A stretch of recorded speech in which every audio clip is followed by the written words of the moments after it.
చెప్పడానికి దేవుడు నాకు సహాయం చేశారు. మొదటి అంశం దేవుడు స్వరూపము. ముందుగా మన దేవుడు స్వరూపం కోసం మాట్లాడుకుందాం.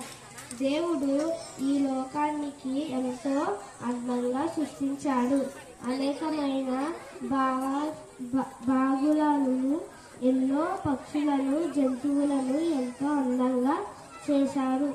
అలాగే మనల్ని కూడా దేవుడు ఎంతో అందంగా చేశారు. దేవుడు మనల్ని పక్షుల కంటే, జంతువుల కంటే మనల్ని ఎంతో శ్రేష్ఠులుగా చేశారు. అలాగే ఆయన యందు సమస్తము జీవరాశులు అలాగైతే ఆయన మాటలకు లోబడుతున్నాయి. మనం